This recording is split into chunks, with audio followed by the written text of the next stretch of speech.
Alright.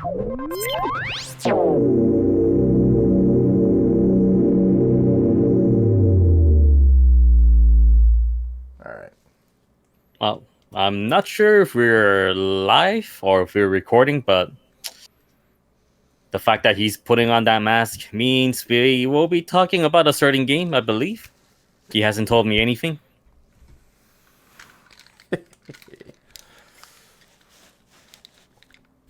はい、こんばんは、坂井殿。元気ですか? Arigato. Edit. I just offended a whole bunch of people. Millions of people. How dare you? Outrage. Cancelled. What a racist. Yes. So, what are we talking about today? I am wearing a mask. I wonder why. Welcome, Ludens, to the Ludens Query Report for August 4th, 2021. I am your host, Moses Guset, aka MojoCritical, and I am joined today with my friend here, Ricky. How you doing, Ricky? Pretty good. Having a good day. You must be wondering why I put on the mask. So here we are again. I wasn't expecting to be back so soon.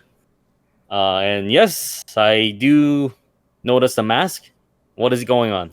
What are we talking about today? We are talking about some juicy news in regards to Ghost of Tsushima. Okay, let's hear it. Along with 4 other things on our report. For today's episode, that's a lot. We have 5 items on the agenda that we're going to discuss. So we might want to pick up the pace a bit. Yep.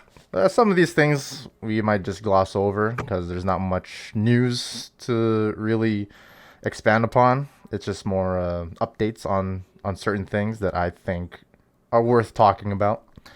But, of course, the first thing we'll be talking about is Ghost of Tsushima Legends gets a standalone release. I thought that was the case, right? Wasn't that already the case? It will be sold separately. We'll talk about it. There is an update on it. Okay. Okay. Second on our report, Fran Townsend, executive at Acti-Blizzard, deletes her Twitter account. Oh. Number so the saga 3. is not over. Okay. It's not. It's far from over. Far from over. All right. Okay. What else? I really hope this mic is picking up my voice properly behind this mask. Well, I can hear you, so I hope that works. Okay. Well, hopefully after I take it off, there's not much difference, or else I'll have to do a little bit extra editing. Anyway, number 3 on our report, F.I.S.T, Forged in Shadow Torch, goes gold today. I have no idea what that is. You're gonna have to film You know what that is. If you see pictures of it, you know what it is. We'll talk about it. Number 4, and something that we talked about yesterday, PSVR 2 specs leaked. Oh, there we go. There we are. Goddamn data miners. No spoilers. We just said no spoilers. And here they are. We'll talk about it. And number 5, Gamescom 2021 in 3 weeks. Yes. Okay. So that is what we're going to be talking about today, and we're off to a good start. We kind of just started and dived into it. All right, so let's get right into it. Ghost of Tsushima. First thing on the agenda, Ghost of Tsushima Legends gets a standalone release. So on the PlayStation blog, they have an update that was written for today, talking about the multiplayer aspect of Ghost of Tsushima. The multiplayer is called Legends. Okay, so you're saying the multiplayer alone is getting its own release? Yes. And I have an article here from the PlayStation blog, or a blog post from the PlayStation blog, with more details on it, and I will read it. Excuse me. I'm gonna read it now. Oh, I forgot to switch it. There we go. I'm gonna keep the mask on until I'm done this article. It's a chunky article. Maybe But here we pick go. up. Okay. PlayStation Blog, August 4th, 2021. Ghost of Tsushima Legends gets a standalone release. Adds new Rivals mode on September 3rd. This is written by Darren Bridges, senior game designer at Sucker Punch Productions. New updates start to arrive on August 20th, alongside Ghost of Tsushima Director's Cut. And here's the article. Last October, we launched Ghost of Tsushima Legends, our very first online multiplayer project as a studio, which expanded the gameplay of Ghost of Tsushima into a supernatural world inspired by Japanese mythology. And to say that your support and enthusiasm blew our wildest expectations out of the water is an understatement. We have loved seeing reactions and photo mode shares for the past 10 months and have lost plenty of sleep staying up late to watch teams streaming their raid progress. Thank you to everyone who's played so far. With just 2 weeks to go until Ghost of Tsushima Director's Cut, we wanted to talk about what's next for Legends. As always, just like all Legends content, every update detailed below will be available at no additional charge to owners of any version of Ghost of Tsushima on PS4 or PS5, with no Director's Cut purchase required. Players on PS4 and PS5 will also be able to play together seamlessly, and progression in Legends carries over regardless of which console you're playing on. First, today we're excited to reveal Rivals, an all-new mode coming to Ghost of Tsushima Legends on September 3rd, including new trophies and cosmetics. In Rivals, 2 teams of 2 will compete to defeat waves of enemies. With each defeated foe, you'll collect Magatama that you can use to harm the other team. For example, you can spend Magatama on shades to block your opponent's purchases, curses, health drain, exploding bodies, etc., Hwacha, fire, and more. Once you've spent enough Magatama, you'll unlock final stand waves. Complete these before the opposing team to win. Second, at the same time Rivals launches, we will be releasing the Gear Mastery system. This is a new expansion of the progression systems and rewards for Legends. Players who've earned 110 level gear will now be able to bind it to a class and activate mastery challenges.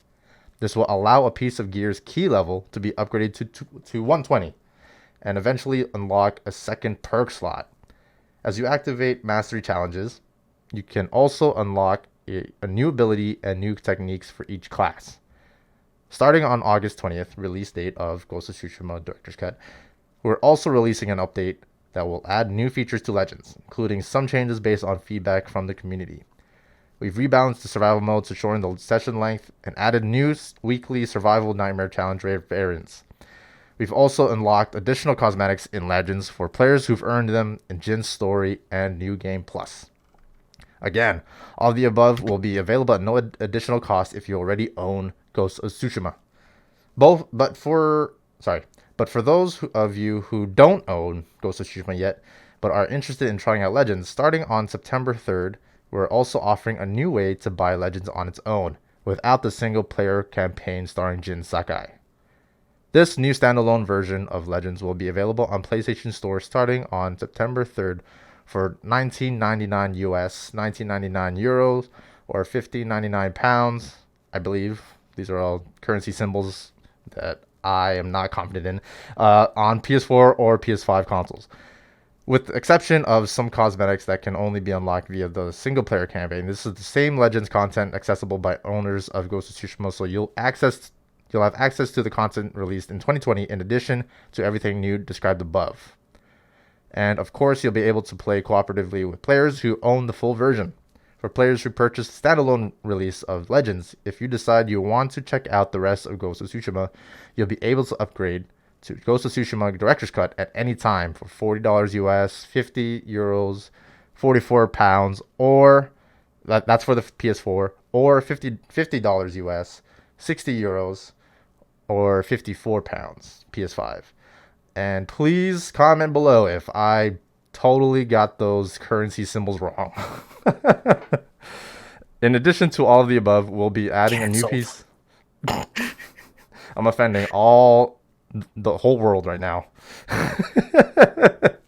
In addition to all of the above, we'll be adding a new piece of content each week from September 10th through October 1st, including an additional Rivals map, new survival maps inspired by Iki Island and Eo's Realm, and Trials of Eo, a new harder difficulty version of last year's raid that offers challenges in bite-sized chunks and offers a new set of online leaderboards.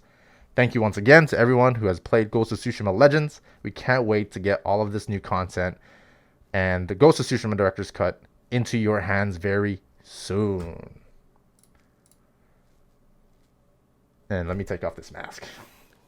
That was rather difficult to talk and read with this thing on, but I had to do it because it's Ghost of Tsushima. Oh. And sorry for those that are listening on a podcast. Check us out on YouTube, and you can see what we're talking about. Oh yeah, that's true. You can watch a podcast, well, unless you're on YouTube. Yes. So, Ricky, what do you think about Ghost of Tsushima Legends going standalone? It's,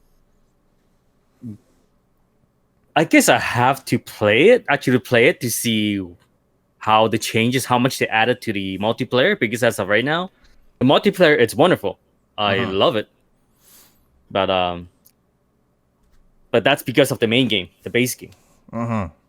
Like it's I guess what I want to say is I don't know if the game it's worth $20 alone for the multiplayer, because it's still kind of limited. Like I said, it depends on exactly how much you're adding to the multiplayer, right? Because based on what I played, there is the main missions, and then they have the nightmare missions and the raid, right? Which you can kind of get through all of that relatively quick. It took us like a week, maybe max 2 weeks, to get through all of those, except for the raid, right? Yeah. So it's for like a multiplayer game. That's not a lot of content. It's still really good content. It's a lot of fun, but it's not a lot. It won't last you that long, right? Interesting take. That is my take on it. But based on the article, seems like they're adding more to the rival mode. So that seems like they will add that will add a lot to the game. So yeah, it comes down to I have to see for myself to actually play it to see if it's really worth it. Interesting. I thought you'd have a different reaction to this. Oh, you thought I'll be extra hyped, eh? Well, yeah, of course, because we've played Legends already. You've played it already. So when you're saying like you have to try, I'm like, what are you talking about? You played it.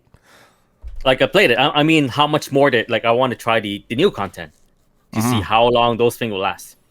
Because that's the thing. Like a multiplayer game, you should be able to keep going back to it and keep playing and grinding, right? But from my experience, after like 2 weeks, granted that's like playing a few hours every night, right? So that's still quite a lot. Yeah. But still, like after 2 weeks, we've kind of gone through most of the stuff. I wouldn't even say that because we haven't even played the raid. We didn't play the raid, so game. We played half of Legends, basically. No, more than that. I wouldn't say the raid is half the game. Well, I wouldn't say that. I don't know how we can say that if we never tried it. Nah, I still think we've gone through. I think it's worth the $20, just hands down. From what I played and experienced for a game, just a game in general. Oh, here's my take. $20. If you can play more than like 15 hours of the multiplayer, you got your money's worth for a $20 experience. And then like that, it's really a strategy for Sucker Punch. Like $20 as an entry fee to the world of Ghost of Tsushima. You get the Legends, but if you really like the combat and you want to experience the single player, then you can have that upgrade, right? So, what were you gonna say? Normally, I would agree with you, but we now live in a world where you can play Halo Infinite multiplayer for free. What an interesting take from Ricky.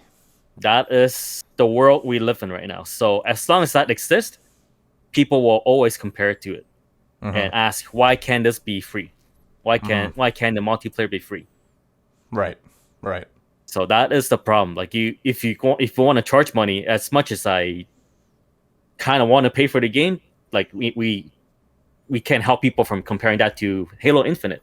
So that's why I'm thinking, if they're going to charge money for it, they better have a lot of content in the game, Mm-hmm. and that's why I'm kind of want to hold off from being too excited.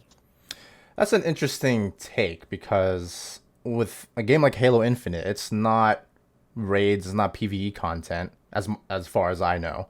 It's usually just PvP, right? It's The PvP, yeah, same game mode. You go in 4v4 Slayer or arena shooting.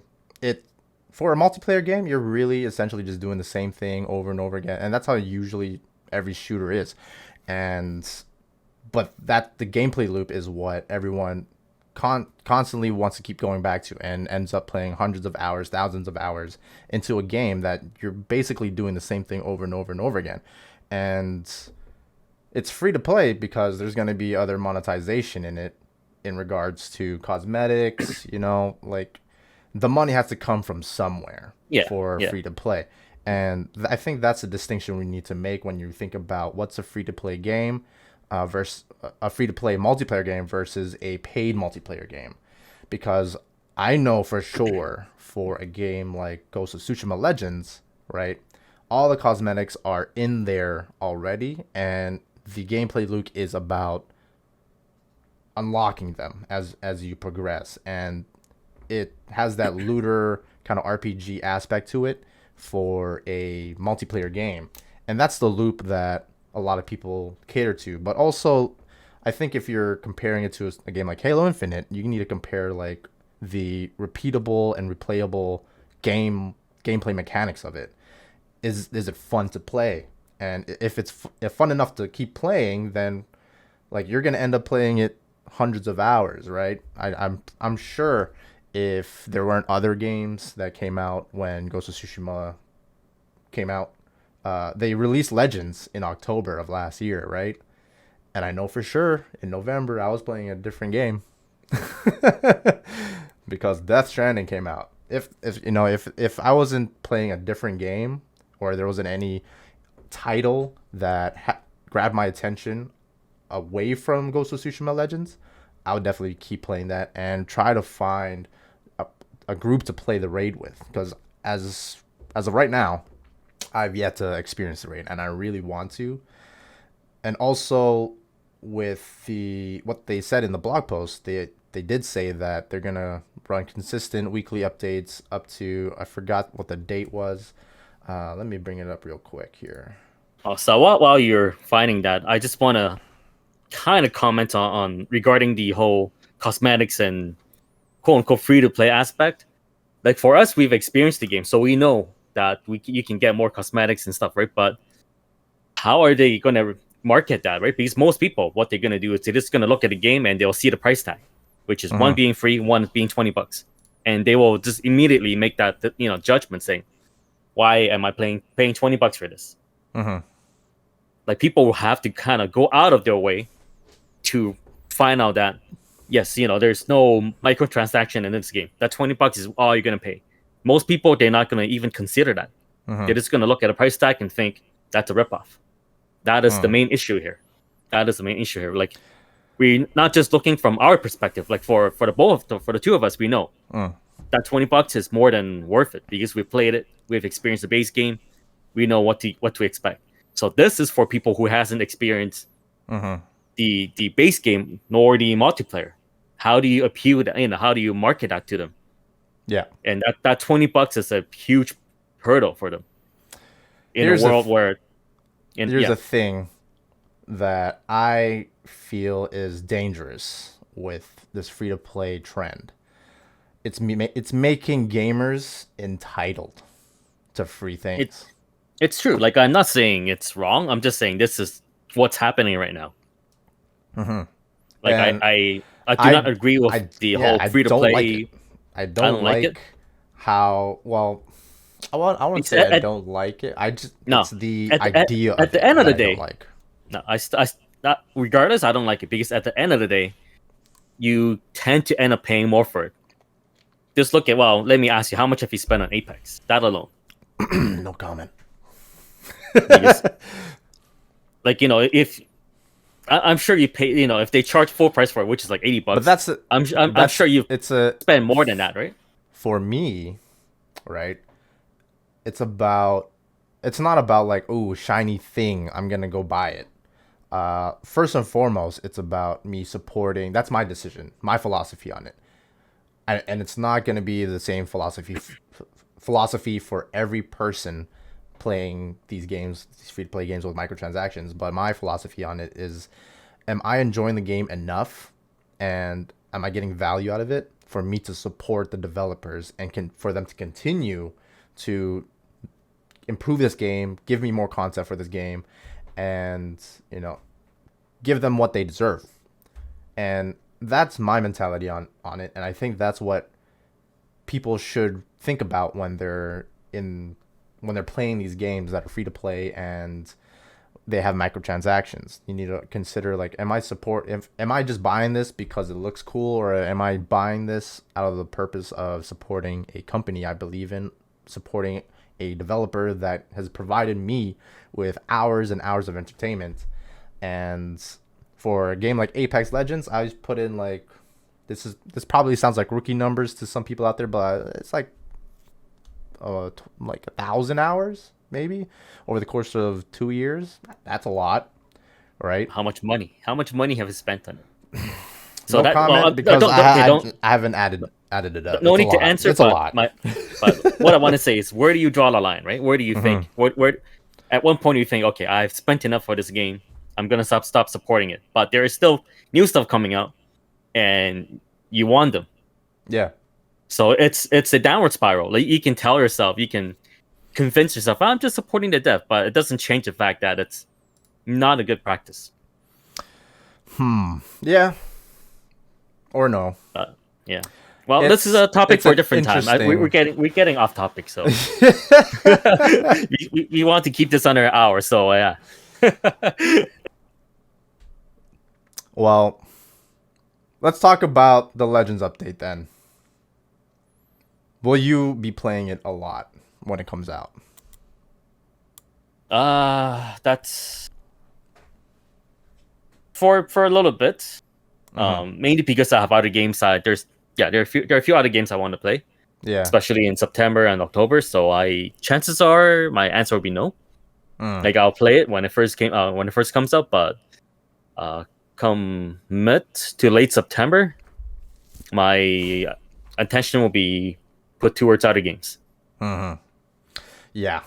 The next couple of months are stacked, for sure. Yep, and I already lost one game to play. No thanks to a certain company and their drama. I guess you should thank them. Yeah. I shouldn't be happy about this because, like, it's people are suffering. People are going through a lot of stress and drama and trauma through that. So I shouldn't be happy about it. But yeah. I don't have to. I can buy one less game now. That leads me to our next topic. But before I go there, I just want to say that regardless of what we just said, I'm still hyped for Ghost of Tsushima Director's Cut and the standalone version of Legends. I think it'll introduce more people to the game, and it's amazing. What we just talked about might not sound like we're hyped for it, but I guarantee you, like, Ghost of Tsushima was definitely, like, it was my game of the year. It was my game of the year last year. Yeah, I love it for sure. It's a really good game. So if you haven't played it, please play it. It's a wonderful game.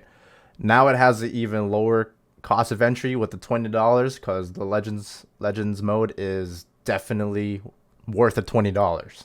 Not even. Just buy the base game. What are you talking about? Just buy the whole game.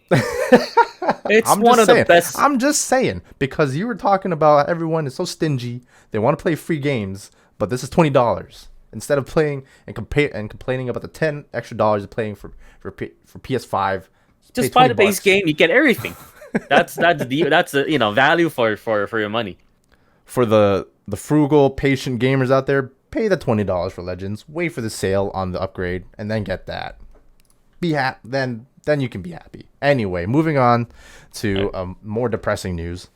I just wanted to start off this podcast on a lighter note instead of like what we were talking about yesterday, and we started Okay, off on like something heavy. so But we'll talk what's happening now? about this. So let's see here. I have an article here on PC Gamer talking about Fran Townsend, the executive at Acti-Blizzard.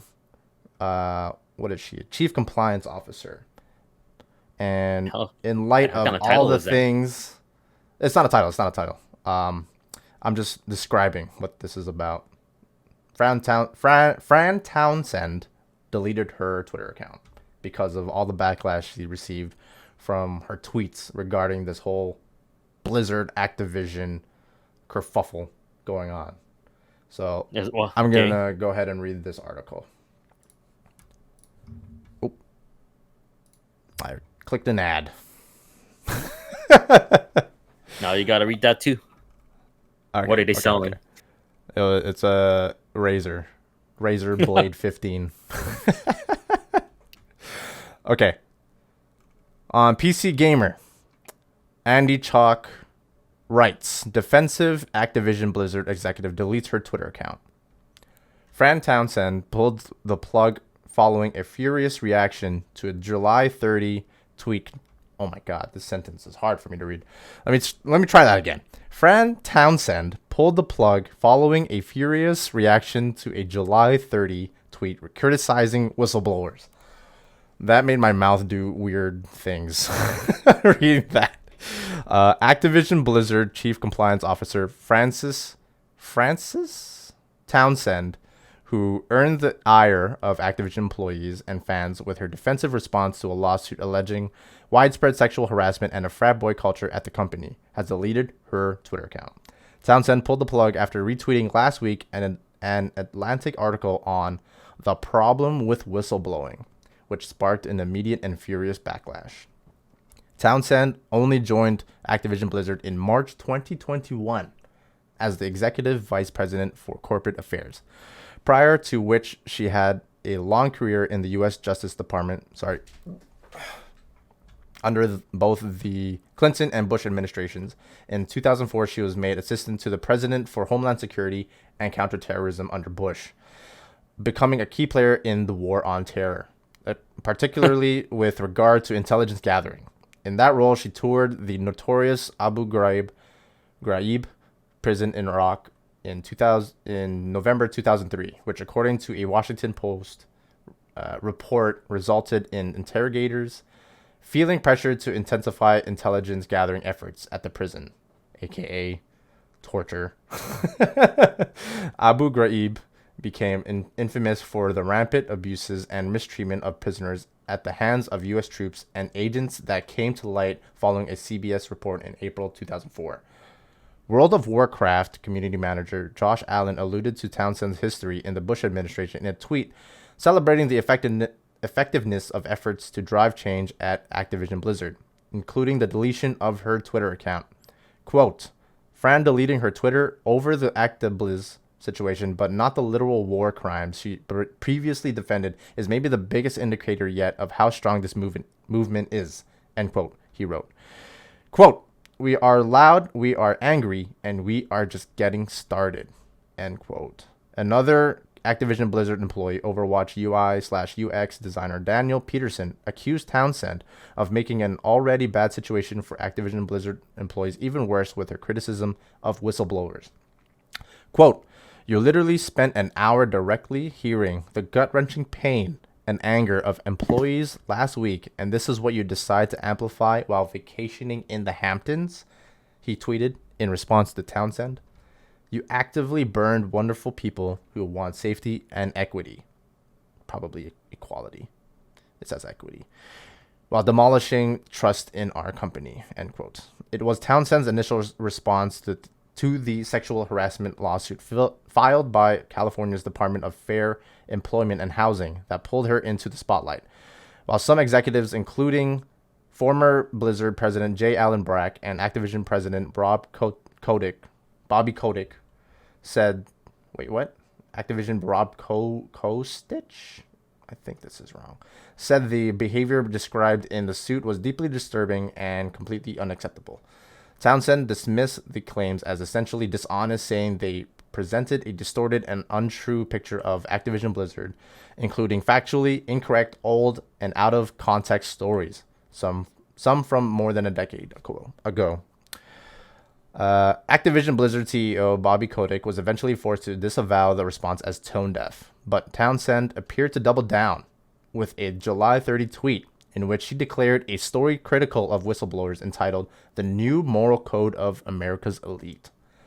The timing of the tweet was pointed. Townsend shared the article the same day as Kotick's statement, and the reaction was powerfully negative. The final capture on the Wayback Machine shows the tweet received 17 retweets, 78 likes, and approximately 1,600 replies. That, as they say, is a ratio. Woo! I'm not really good at reading for very long periods of time. Hopefully, you guys listening aren't too wincing at what I'm saying. But yeah, anyway, that was the article. Ricky, what's your take on this? Well, I guess all the years of experience in government dealing with terror groups or whatever didn't prepare her for the mighty force of Twitter, the most powerful force on earth, the unstoppable army, The cancel machine. the cancel machine. There's nothing they cannot cancel. If they set their mind to it, they will cancel you. It doesn't matter who you are. Even if you're a saint who has done nothing wrong, if they set their mind to it, you can get canceled. But well, regardless of that, that was dumb. Yeah. This person deserves everything that's happening to her, I believe. Yeah. Yeah, serves her right. That's what you get for turning a blind eye to all the shit that's going on and doubling down on corporate bullshit. Yeah. And people caught you for it. Mm-hmm. I just wonder what their how their brain works. These people in these executive positions, like we have Bobby Kotick, head of the CEO of Activision Blizzard. We have these people that we talked about that have left. J. Allen Brack, he's gone. The head of HR, he's gone. Like, what's going on in these people's heads? And how different is their way of thinking from that level to workers on the developer level, Well, I just think they're just completely out of touch with what's going on in the world right now. Because, if they're not in their nice, cozy office chatting to other people who are sucking up to them, they're out on their super yacht having a drink with their friends, enjoying the day. So, of course, they don't know what's going on out there. Twitter, what even is Twitter? Mm-hmm. They don't even know. So they're in their own little world, thinking everything revolves around them, right? That's the only explanation, that they genuinely think the world revolves around them. Yeah. That whatever they say, it's a fact. It's true. Yeah. People has no power against them. Yeah. Which kind of makes sense, because from her previous positions, that's exactly her position. She has authority and power over whatever she oversees, right? Mm-hmm. And now all of a sudden she is in a position where dealing with people who has a voice, they have a ability to fight back against her. So now all of a sudden it's like, this happens to her.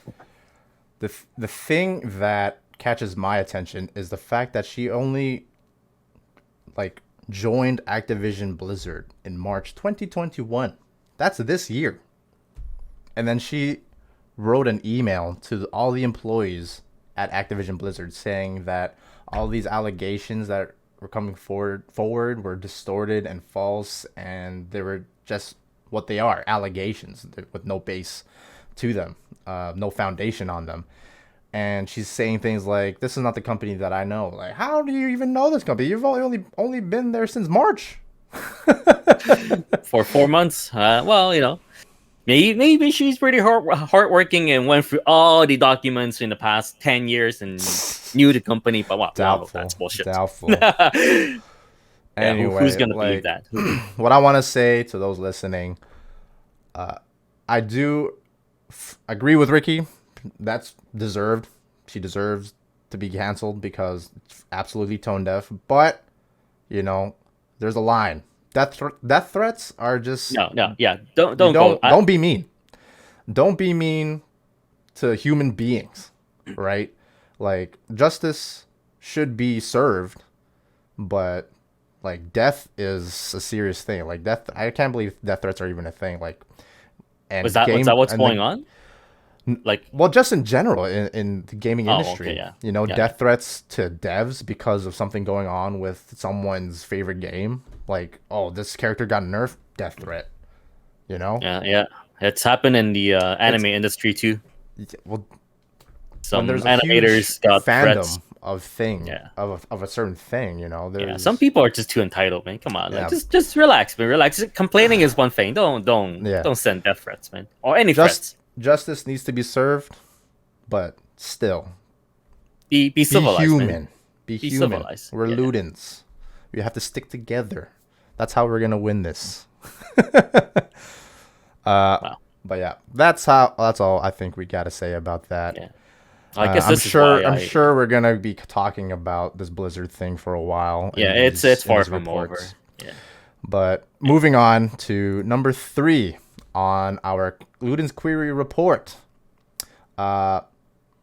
Fist Forged in Shadow Torch goes gold.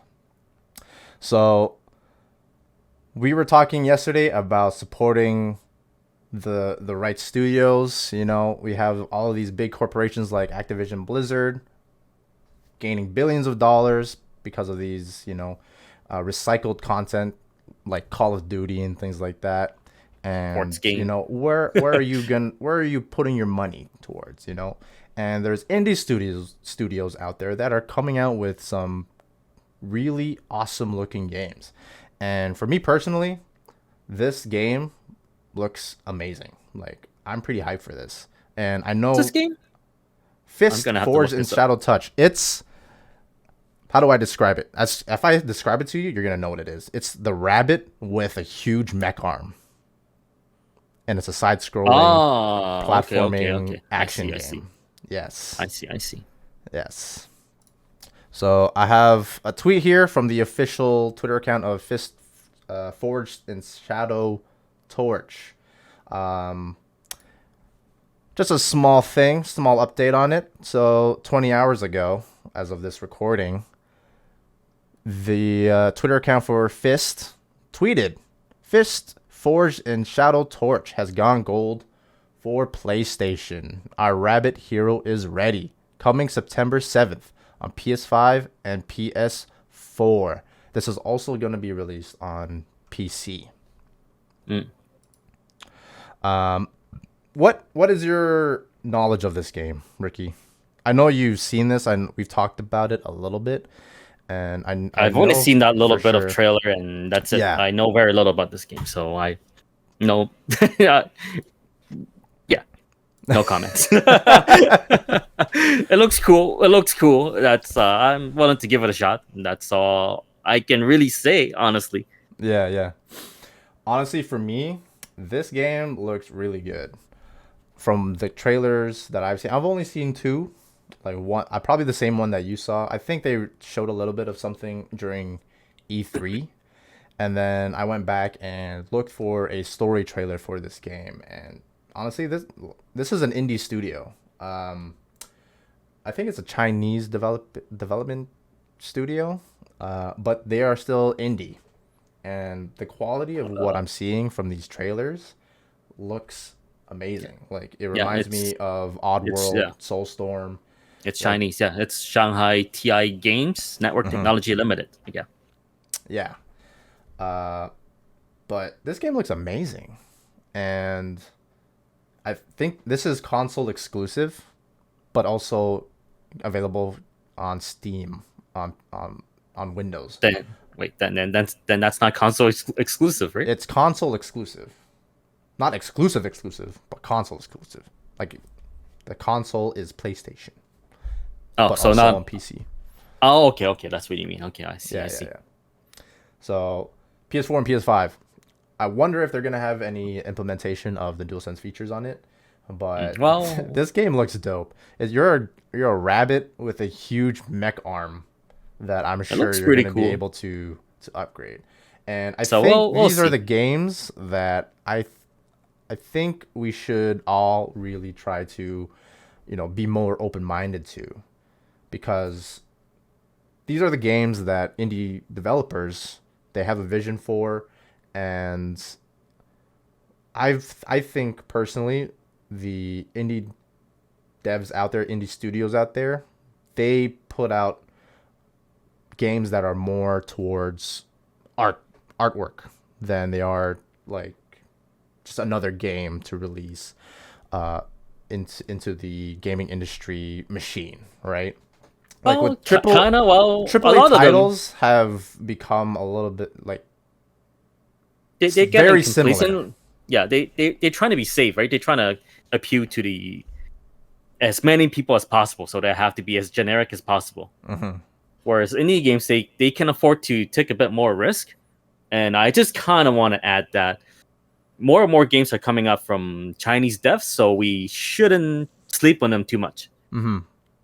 They've been putting out some interesting titles. So like say what you will about the country as a whole, but the devs like I don't want to go too deep into that realm because in case we get canceled. We're getting canceled from all over the world. Japan, Europe. It's already too late. It's already too late. But well, yeah. So yeah. So I know some people might not be happy from regarding where they came from, but still those devs are putting out some interesting titles. So yeah, give them Yeah. give them a What was chance. that other title that everyone saw and went ballistic over? Wukong. Wukong, The It was that game that looked very similar to Dark Souls, but you were playing yeah, as Wukong. the Wukong game. Yeah, that game looks incredible from what we've seen. Of course, Hmm. the game is far from being out, but from what we've seen, it looks really good. And Yeah. then I guess the most recent title that was successful, it's Genshin Impact. Say what you will, Mm. gacha trash, but still, if you take out the gacha and look at the game as a whole, it's pretty well made. Yeah.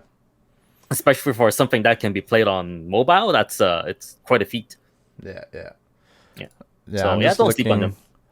I'm just looking at the short video that they have here, along with the tweet that I just read. It looks good. It looks good, man. Yeah.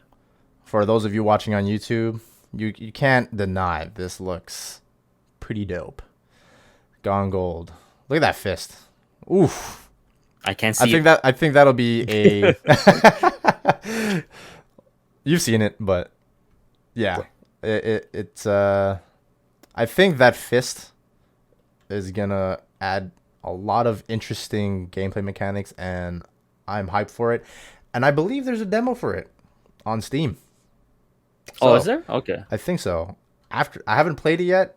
I was actually when I was preparing for this podcast.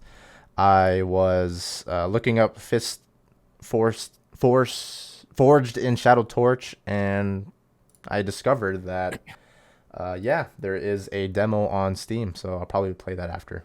The name can use some work though. Fortune Shadow Torch. I mean, that's what man probably has It's something to do with the story. Yeah, but still, fortune. What do you mean? Like, how do you forge something in a shadow torch? That's like a shadow torch. Well, I guess we'll have to find out.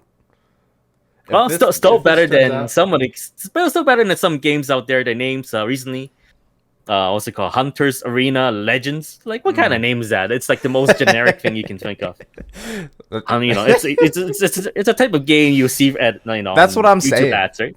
That's what I'm Raid saying. Shadow Legends, Hunter Arena Legends. Oh my god, things are becoming more and more generic, right? And I like seeing indie studios come out with things that are charming, things that are different, things that gamers should experience. And I think, yeah, as a whole for the gaming industry, it'll benefit everyone to really enjoy and get used to the fact that indie games are going to be some of the best games that will be coming out every year. Like last year was Hades, I believe, that was up for Game of the Year. The year before that was Disco Elysium. Like this year, people are saying Death's Door is going to be like Game of the Year contender. Well, we'll see. So indie studios, you got to support them if you want to enjoy these interesting, different games that are not as similar and generic. Okay. All right. So I think we should move on to the next topic. Yes. We've only gone through 3. It's okay. We got 2 more topics. It's not like there's a production studio like hammering us. Hey, keep it under the 1 hour mark. But yes, we're gonna move on to point number 4. PSVR 2 specs leaked. Just give it to me. Give it to me. Give me the spoilers. All right. On PlayStationUniverse.com, Michael Herodens writes, rumor, PSVR 2 specs leaked. Mentions OLED screen, HDR support, and controllers with capacitive touch sensors. YouTuber PSVR Without Parole has posted a video detailing a bunch of PSVR specs that have supposedly leaked from Sony's PlayStation VR 2 developer summit earlier this week. None of this has been officially confirmed yet by the format holder, but makes for an interesting read nonetheless.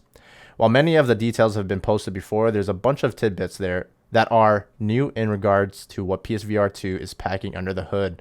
Speaking of PSVR 2, Sony isn't apparently calling it that. Rather, it's referring to the device as NGVR, or Next Gen VR. Elsewhere, it's been claimed that the PSVR 2 screen will be OLED and support HDR, while the screen FOV will clock in at 110 degrees, which puts it at 20 degrees more than the Quest 2, 10 degrees more than the PSVR, and a couple of degrees higher than Valve Index. The PSVR 2 controller has yet to attract an official title, but Sony is looking to package it with every VR headset. In addition, they're also equipped with capacitive touch sensors, something which wasn't previously touted. Furthermore, the hardware giant is keen on moving towards AAA console games for PSVR 2 by developing hybrid titles that work on both the flat screen and VR. There's currently no mention about backwards compatibility for PSVR games with the new device, but Sony is apparently pushing to remaster titles for its new virtual reality headset. The company will apparently reveal launch details for PSVR 2 in early 2022. Yesterday, it was reported that Digital Foundry had seen some unreleased PSVR 2 specs, which makes the device look even better than previously thought. Sony has yet to announce a PSVR 2 release date. So, Ricky, now what do you have to say? I am cautiously optimistic. A bit more optimistic than you were yesterday? A bit more optimistic. Well, it sounds good, but I'll believe it when I see it. Mm-hmm. But that's a start. The fact that they're gonna make more games, what's the term they use, like compatible or whatever, yes, with VR. Mm-hmm. And most importantly, they're not gonna make it backwards compatible. Get that out of here. You want it to be next gen only. Next gen. Well, that's what they're calling it. That's what they're calling it. Yeah. So don't forget the old tech. Don't forget those people. Even though I'm one of the people who own the last gen PSVR, forget that. We're moving on from that. We're on to greener, greener pastures. Yeah, greener pastures. That's my PSVR right there. Yeah, forget that. We don't need that anymore. It's gonna be collecting dust from here on out until which is fine. Well, which is fine not from here on out, but until PSVR 2 comes out, then it'll start collecting dust. But because that's leave that behind us. We want to move on to newer things. We want to design games purely for the new hardware. and this is where this is how they can truly get the VR industry kind of rolling, right? Because See, the old tech, it still has a lot of limitations. yeah. This is exactly what I was talking about yesterday. If you haven't watched it already or listened to our podcast about it, we talked about the Digital Foundry unreleased specs, unrevealed specs, but I guess they've been revealed or leaked, I should say, and Yeah. said how they look much better than what we expected. And now with this report on this, apparently this video, talking about the PSVR 2 and what we can expect with it. HDR, OLED screens on the headset, Yeah. right? Well, honestly, to me, none of that matters. The only thing that matters is there will be software support. That is the most important thing. Yeah. That's Because what I'm saying. once there's All of software it, support, then people will start buying it and supporting it. Then they can further develop the hardware and maybe make more games for it too, right? We have to start from somewhere. So this all of it, potentially it's a start. all of it is the complete package, right? We're talking next gen, and that's what I was saying yesterday. PS5 is the next gen console, and it's gonna provide the next gen experience. Here Now comes the with these fanboy talk. games, now with these games, like what they said in that article, the like Sony is keen on developing games, AAA titles that are hybrids that can be played on a 4K TV or on the PSVR, and they will be kind of developed in tandem with the VR in mind, and that's what I think will be really pushing the next gen like buzzword even further. Like you can't say anything else has that because like this will definitely be AAA titles that are exclusive to PS5 because Xbox can't do it. Xbox is talking about how they are not interested at all with VR. And the closest thing you can do is probably Valve Index or any headset on the PC, but Yeah. you're gonna have to have that minimum requirement, which will be pretty high because the PS5 provides such a powerful piece of tech and provides a lot of power for the developers to develop a AAA title for a hybrid VR experience. Like, come on, capacitive touch, like it'll be packaged with this next gen VR thing. Like, I'm hyped. Man, Next I'm gen hasn't even surprised. started, bro. I'm surprised Sony hasn't hired you yet, as their PR man. It's just the way you're selling their machine. Next gen hasn't started. It's gonna start when this headset comes out. I'm telling you right now. Yeah, for me, like you said, I'm just gonna be cautiously optimistic and see how to implement the games because make it the whole thing about hybrid for both flat screen and VR. I want to see how they do it first. Yeah. Like I wouldn't get ahead of myself and get too hyped about it. Like I want to be sure and see what they do because it might just be a half-ass implementation and just some gimmicky game mode, right? Who knows? So Yeah, we'll yeah, see. yeah. We'll see. That's my think take on it. with we can probably expect some level of VR experience in a third person perspective AAA title thing from when we look back at Astrobot Rescue Mission. Like Hopefully, yeah. Like that is a really good example of what a game can be that isn't like gimmicky or too gimmicky, but it provides such an interesting dynamic. Like when you're looking behind a certain wall or whatever, and then it you has can see it has the character. potential. Yeah, Like imagine for those who have played Ratchet and Clank, the one on PS5. Imagine that's in VR.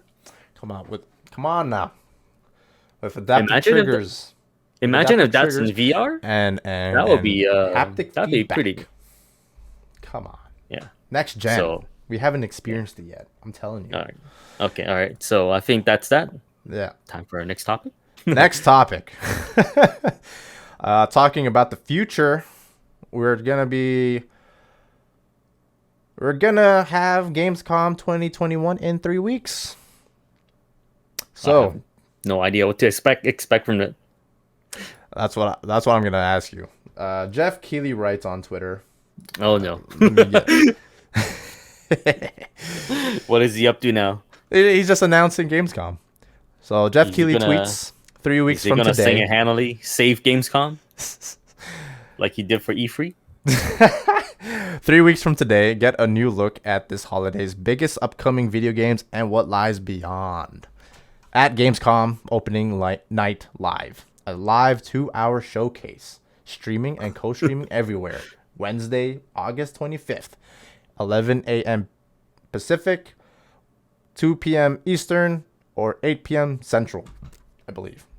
So 11 a.m. PT, 2 p.m. ET, 8 p.m. CET. And then a nice little picture here. 3 weeks from today, Gamescom opening night live. I guess you had your take on it already. You don't know what to expect. Well, yeah, I don't know what to expect, but what I want to see it's more info about Elden Ring. Elden Ring. I think we need more info on that. So 3 weeks from now, that is late October. No, October. Late August. Late August, right? Yeah. So it's end of August. 25th. So yeah, well, hopefully we'll get more news about Elden Ring. What else is coming out? I guess we're gonna find out in 3 weeks. Because I felt like there's there's gonna be games, all the big games already announced. Yeah. So we're just really waiting for updates, right? Yeah. All the big games. Do you think there's gonna be any reveals for new games?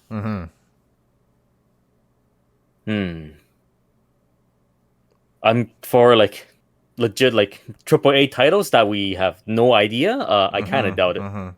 It's a 2-hour showcase. It's 2 hours, and Jeff Keighley, I feel like he always has something up his sleeve. And when there's Jeff Keighley, I think you can, kind of be a little bit confident that Kojima will be there. So he's probably. I've been on Twitter, and Kojima has been tweeting about always going to his editing machine and working on trailers and talking about his philosophy with editing trailers and things like that. So I'm sure we're gonna find a more in-depth trailer edited by Kojima himself during Gamescom. Maybe we'll get see something like that. We'll get a legit official trailer for Abandon. Well, that's next week. That's next week. We're gonna find the real-time experience on that. Like we'll experience that once everything settles. Then we'll get like a legit in-depth like trailer, official trailer of what the actual game is. That's true. That's true. With the way that Abandoned has. How did we talk about Abandoned again? The way that Abandoned. Well, you asked me what I'm expecting. Yeah. The way that they've been marketing their game. With the real-time experience app on the PS5, they said that they're going to be like continually updating and adding new things to that real-time experience. So it being August 12th and then leading up to the 25th, you might be right. You might be onto something. So official Abandoned, the real name for the Abandoned game, we might see. We might see Kojima actually reveal it for us. Yeah, because other than that, I really don't see what else they can talk about. Like, what other games that are coming out that's like legit, can be considered like Megaton. We already know like Horizon is coming out. We've seen a trailer for it. Halo, we already know. You think we're gonna have a God of War Ragnarok trailer? Nah, it's too soon. Too soon? Because last year Gamescom, Ratchet and Clank Rift Apart was featured at Gamescom, and that was released not too long ago, and Gamescom was a year before that. Because it happened in August. And then God of War was just almost a year later. God of War was just teased last year, I believe. So it's literally just an Omega symbol. Yeah, Ragnarok is coming. So it seems like they're still in an early stage of development. So ideally I don't want them to show it too early. That's the problem of these conference or gaming events, right? They show the games too early. They show it, let's say, if they do show it in Gamescom 2021, they're gonna say, oh yeah, the game won't come out till like 2024. It's like, why even show it? Just Yeah. show us when it's about to come out. Like, maybe max 1 year, ideally 6 months before it come out, so the wait wouldn't be as brutal, right? Yeah. Well, I have a little bit of feeling that we might see something God of War related at Gamescom. I don't know. Jeff Keighley always has something up his sleeve, and If anything, if anything, I would expect something from Naughty Dogs. Interesting. Because they I think at the very least, we have to expect at least one big announcement we have not heard about, or at least an update on something we know very, very, very little about. So, and it'll be big news, and then we're gonna be right here, right back here, talking about it. yeah, that's why I think if anything, instead of God of War, if I have to put money on something, I would say something from Naughty Dogs. Interesting. We have not even heard a thing from Naughty Dog since Yeah, Last of Us Part since 2. Last of Us 2, yeah, and that was last year, right? It's been a year. They have to be, working on something. Mm-hmm. So I feel like this will be a good chance for them to at least let us know about it. Yeah. Or at least Well, tease it. I'm excited to watch Gamescom 2021 in 3 weeks. And I will be excited to sit back right here in the podcast, in the report, talking about whatever we just saw and reporting on it. Because this will now be a regular thing. And yeah, if there's enough news, maybe we can get our elusive third member on here. I'll have to make an overlay for him. But yeah, this has been the Ludens Query when I say query, the Ludens Query Report, August 4th, 2021. I hope you enjoyed listening. Hope you enjoyed watching. Ricky, where can people find you? You can find me on twitch.tv/BaconBeercan. I stream there quite regularly. Usually at nighttime around like 10 p.m. Eastern time. So yeah. Are you going to be streaming tonight? I will be streaming tonight. Oh. Be sure to follow him on Twitch so you can find out when he goes live. Plays a bunch of interesting indie titles, some Japanese titles, a lot of niche titles that might pique your interest if you're bored of all the generic AAA shit that's on Twitch. If you're bored of Hunter's Arena Legends, I still want to try that game despite this name. Yeah. It's free, man. Anywhere else people can find you?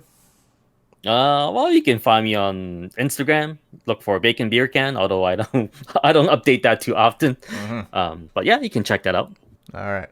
And you can find me on Twitch as well at twitch.tv/MojoCritical. I stream. Period.